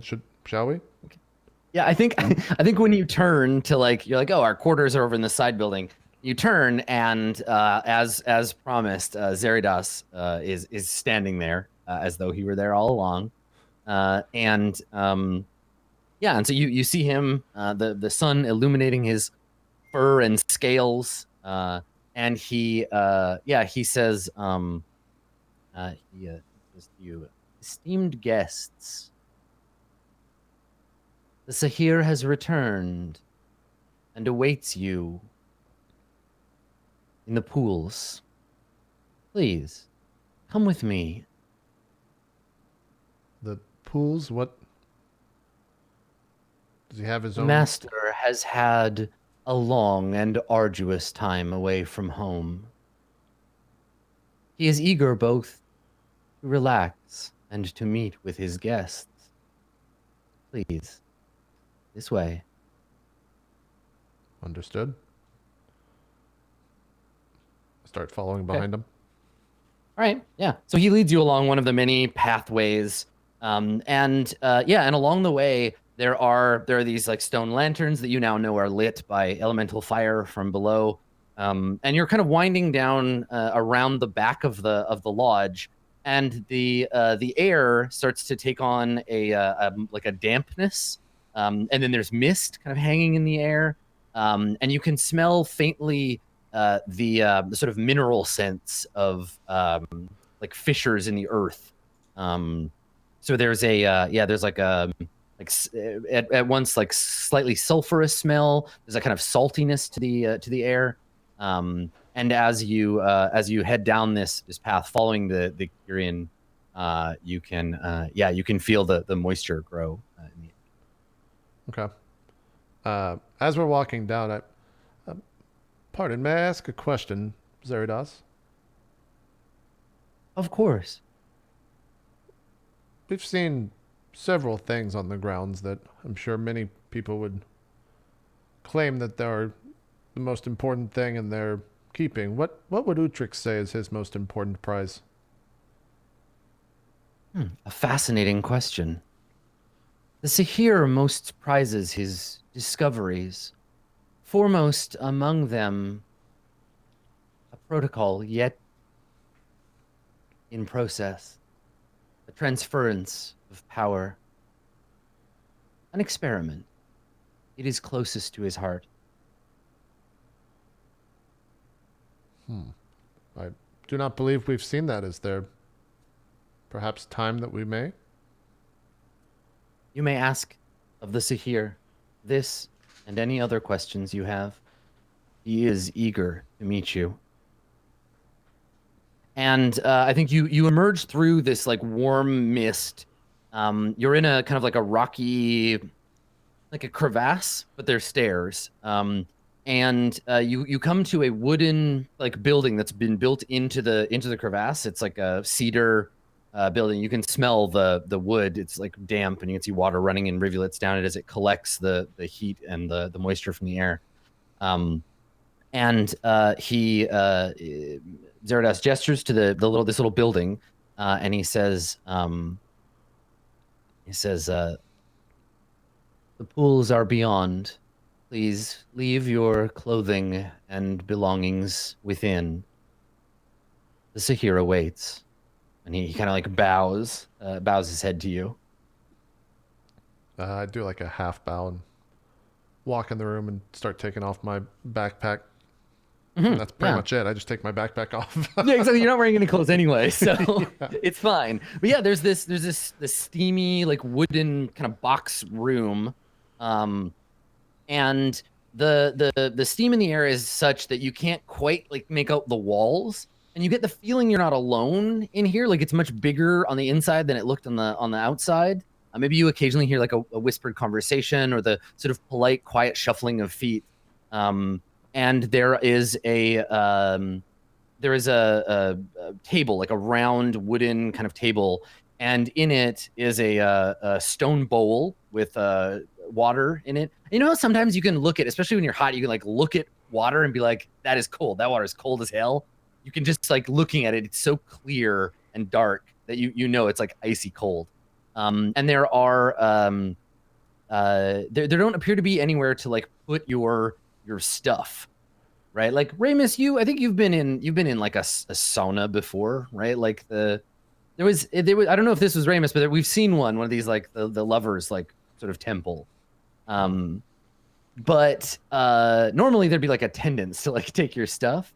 And Sully, because you're the first one, like you like just hop off your backpack and you look around. The steam seems to sort of coalesce, and you feel the weight of your backpack like lift from your hands a little bit, like you're not holding the full weight. And you get that feeling of not being alone, as some kind of invisible servant seems willing to like take your things and care for them for you. I let it. I chuckle and turn to the other group. Wizards. Just start walking out. Okay. So what about the rest of you when you walk in? Like you can feel that presence of the like sort of steam like servants around you. I guess, yeah. So you're saying there's essentially invisible servants that are taking our like things while we go into to like bathe? Yeah. Yeah. Oh, I guess I was hoping we'd get. I just put my arms out. I was hoping we'd get a chance to do this before we met with our host.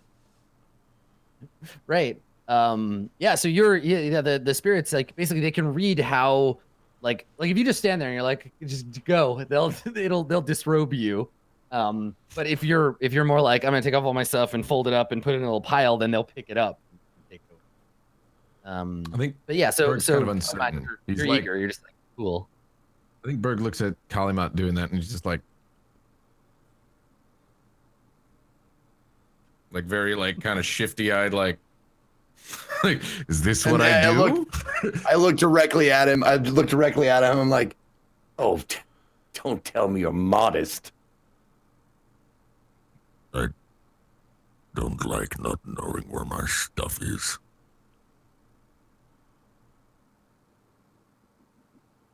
It's okay, Berg. They'll put it in somewhere safe. Yes, and if they wanted to kill us and or take our things, they could have done it last night while we were sleeping soundly in our beds. Well, maybe not you sleeping soundly, but I was. They wanted to harm us, they would have done so by now. And I know what you're going to say, Berg. I know what you're going to say. You've already been harmed. I understand that. But that was not necessarily their doing. That's why I'm letting them do this. Duh. He says like pointedly, like who's the dummy now? Like so Ramus, the like steam and whatever like mineral like stuff that's in the air.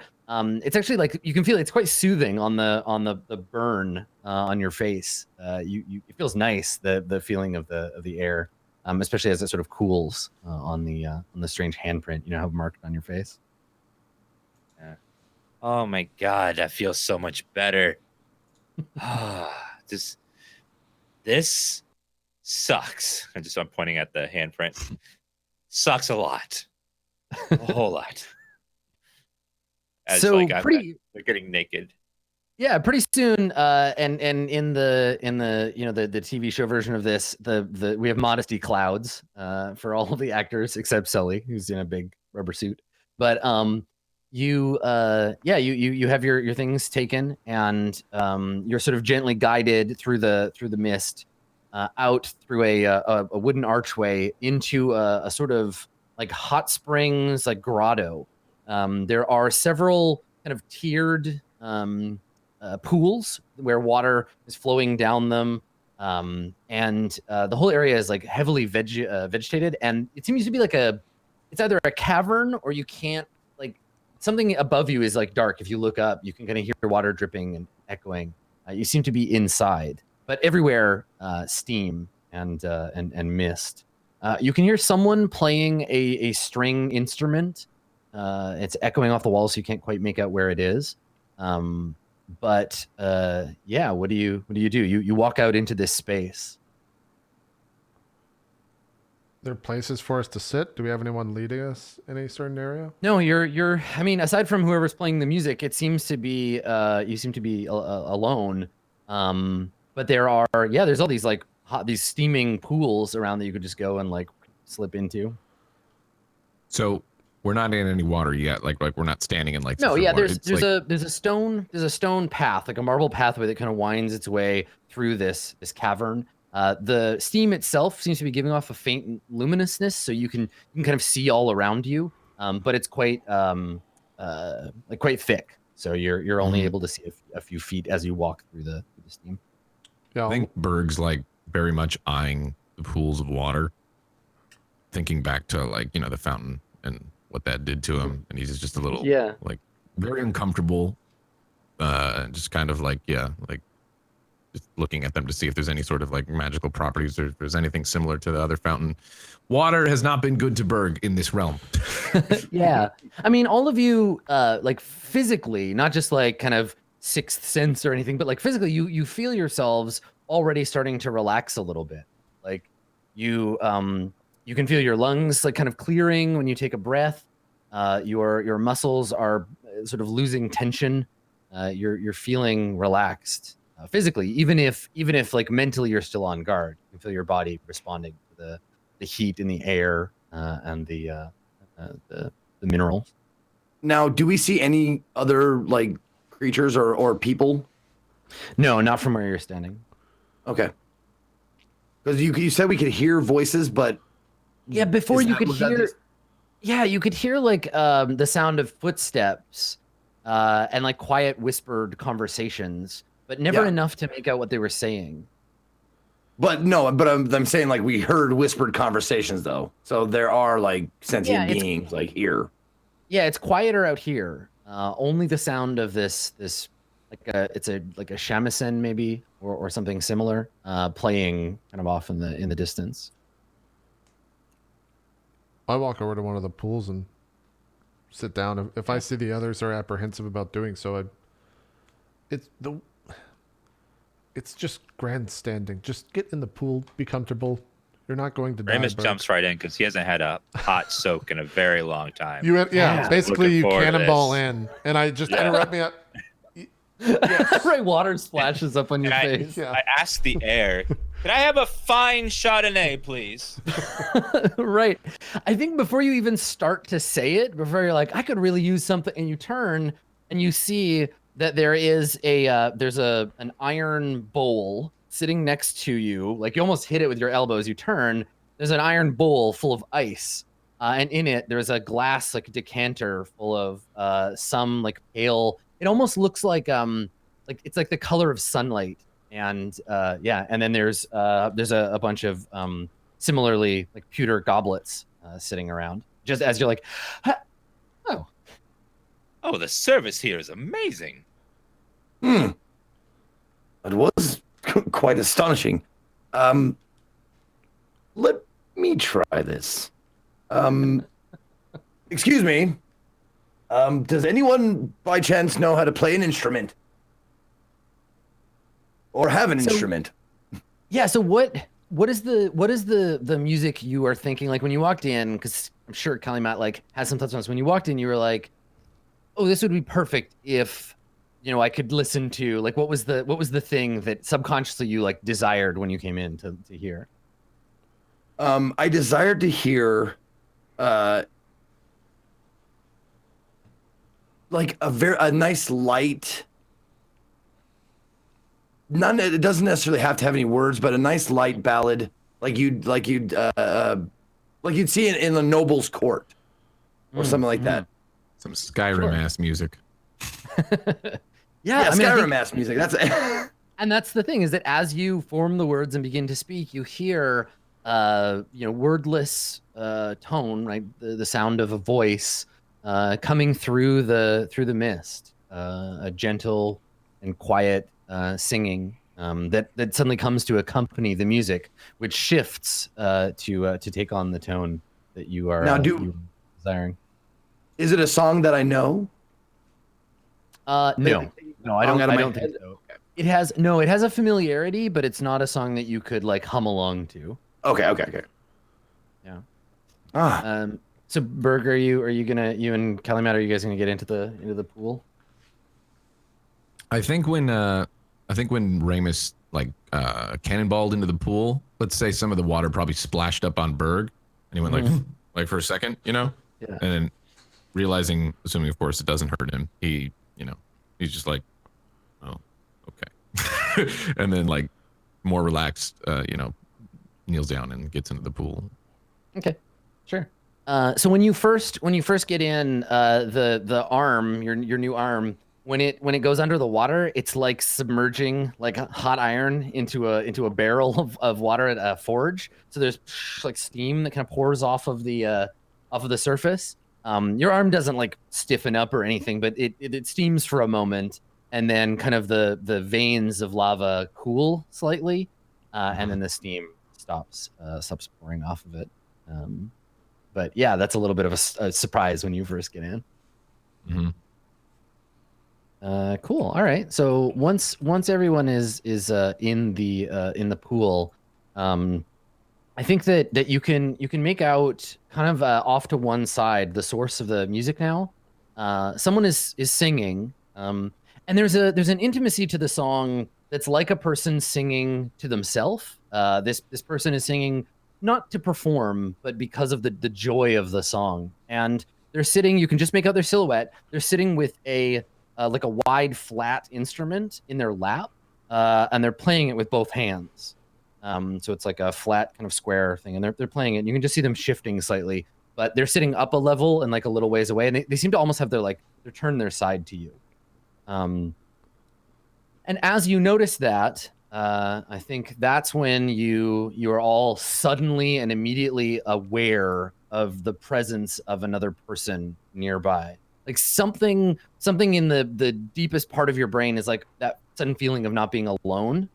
And when you turn, you see sitting as though he were always there, sitting on the other side of the pool. You see unmistakably who must be the wizard Utrix. Utrix is, if he were standing, he would probably push 8 feet tall. He appears human. I mean, you can see him from like the ribs up because he's submerged underwater otherwise. He appears human. His skin is the color of like darkly stained wood, like walnut. He has a beard that goes down from his chin in a sort of a squarish shape. Both of his eyes are painted with like coal, with like black, like KOHL, not coal like the stuff you make fire out of. So he's black makeup on that has these sort of swirling patterns to the sides of his eyes. And his hair is being taken down from some like massive, complex braided structure with pins in it by a group of tiny, like kind of silver or platinum looking sort of humanoid shapes that have no facial features. They're just like little like foot tall, faceless entities. There's about a dozen of them, and they're perched on his shoulder or on the back of the pond, and they're like pulling these long spikes out of his hair, and, like brushing his hair, and they're making this like high pitched sort of cooing sound as they do it, almost like birds made out of like stone or crystal. This little kind of like pigeon cooing noise as they fawn over him. And so they're like taking his hair out and like brushing it and kind of tending to him. And he's leaned back. He has both arms stretched out. On his dark skin, though hard to make out, he has tattoos in swirling dark patterns that are either very faded or it's just that his skin is dark and the ink is dark as well.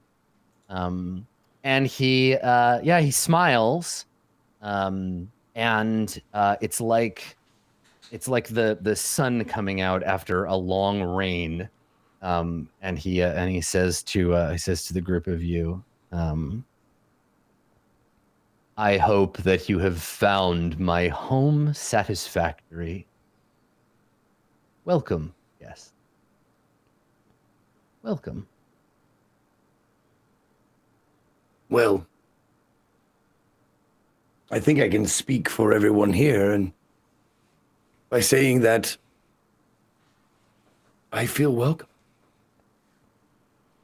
And I have felt welcome for the past, I don't know how long.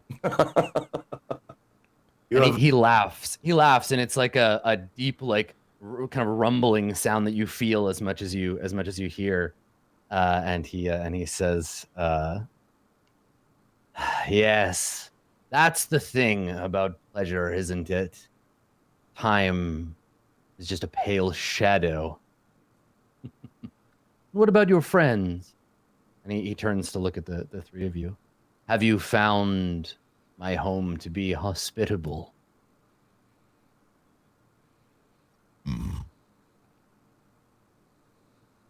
Or just gives him like a little that his mind shooting back to don't be interesting.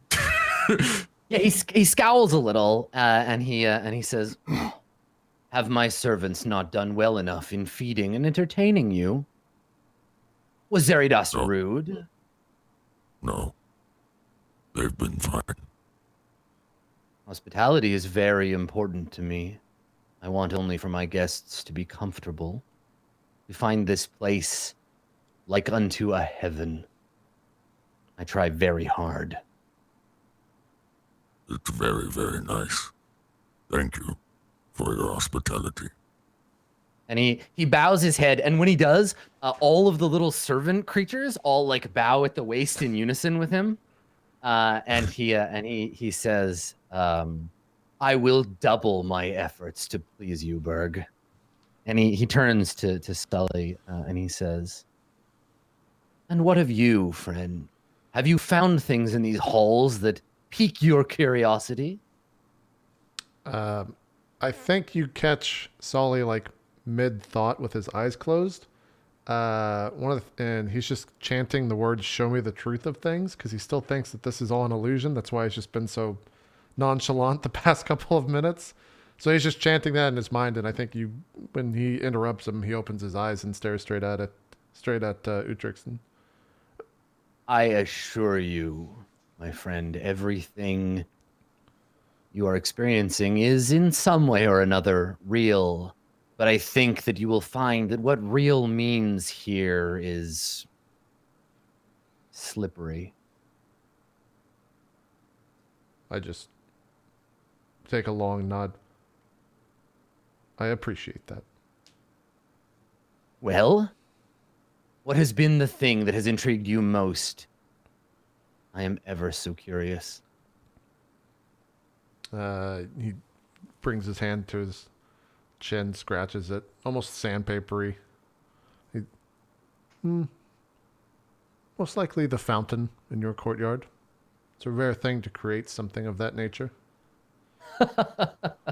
No. It's just a hobby, a failed experiment. Have you not looked upon one of the gods' creations, a beautiful flower, a meal, and thought, could not I create such a thing? I returned from a visit to heaven once and thought, a fountain, so ostentatious a thing. I could make something like that. I lost interest after the 5th or 6th attempt. Perhaps some things are even out of the reach of a wizard. And he says it like you know he doesn't believe that he's just pretending. I like immediately at the end of his sentence. Does it function the same as it would in heaven? What was the issue with the experiment, if you don't mind me asking? He like leans back and he stretches and he says, an experiment that has long lost my attention. Perhaps later. And he looks at you, Ramus. And what are you doing when he turns his attention to you? Just casually sipping on the lovely drink, enjoying it, relaxing. Heads back to him like this. Yeah. Your service has been very acceptable here.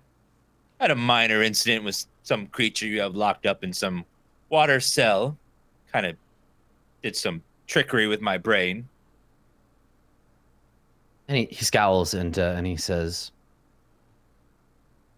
"Were you troubled by one of my exhibits? Something unsettling happened to you?" And he kind of like leans forward, and one of the little servants like windmills its arms and then falls into the water because he was leaning on his shoulder. It falls in the water and then disappears. And as you see, as he says that, you just hear Kalimai kind of chuckle under his breath, remembering the mermaid. Just Well, you know, she just got into my head and made me attack my friend. I point to Berg. This wasn't the most pleasant experience. Well, you all seem fine. All's well that ends well. Fun and games till someone loses a limb. And like looks at Berg. Could be worse. Yes. Yes. A very good philosophy. It could always be worse. Let us be thankful that it is not. Now, I must ask, because you just said it so casually, but you've been to heaven? It's a place that we humans only dream about. Can you tell me anything about it? He squints at you like, you're about to get that thing where someone looks in and they're like, what? You've never been to New York? Oh my God. And he looks at you and he says, shameful the way they make you bow and scrape your whole life. And for what? Enlightenment. Ascendance. No, the only divine entity worth my attention is Utrix. Once you unshackle yourself from their cycle, you find the gates of heaven simply open before you. that actually brings up a question I had. For someone as obviously powerful and potent as you are, what He grins. what excites? At that. Oh, yeah. He doesn't say anything, but when you say potent specifically, he's just like, yes, I am. I chose that word on purpose. What do you find to excite you anymore? A very good question. The world is bigger than the gods allow us to see. Once we are able to shed the scales from our eyes, we see the grand breadth of what lays before us. One simply must have the power to seize it, and upon seizing it, explore. I'm in the midst of an experiment that might allow me additional leisure to wander, as I might have once in my youth, were I empowered to do so. It is the not knowing that drives me. In that we are alike.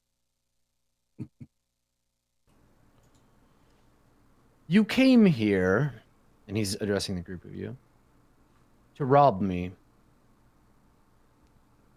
to stop my experiment, to take from me the thing which I care most for. I had thought of destroying you upon my return, but Zeridas convinced me to let you beg for mercy first. Why should I not disintegrate the lot of you and return your ashes to your bitch master? Hmm? Why should Utrix spare such filth? And then he leans back and just gestures like he's asking you to tell him about your summer vacation.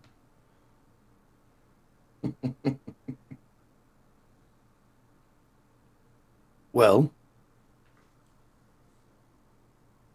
when a bear walks through the woods, does it take note of the anthills, the bugs that it's crushed underneath its paws? It seems that we are so beneath you, so beneath your notice, so beneath your excellence, your power. It would prove no sport for you. It would be a bore. But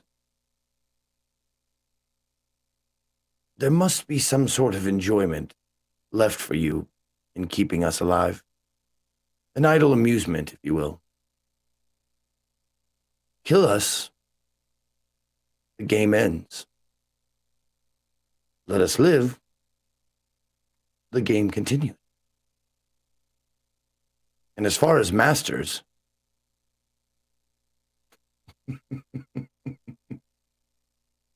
we are mice being put in a maze and being told to fight a cat of enormous size. So you see, it seems we have no choice.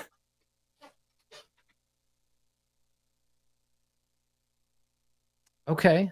Does anyone else have anything to add before I make Zeke roll for your lives? I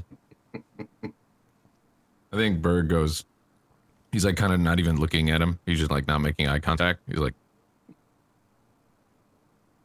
Berg has no master, or at least would like to have no master. If you want to kill me, do it.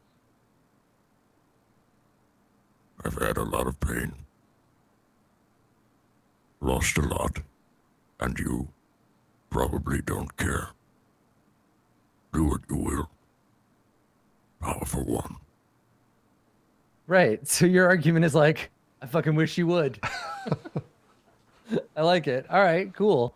Well, I'm gonna get Kalimat to roll a persuasion check, but I think maybe we should do that after the break. Yeah. Okay. All right, let's do it. Yeah, let's take a break and we'll come back and me and Ramus might add something to that. Well, I don't know. We'll see. Yeah. We'll see. Yeah, you can think about it. Yeah. Then we'll let Kalimat roll after that.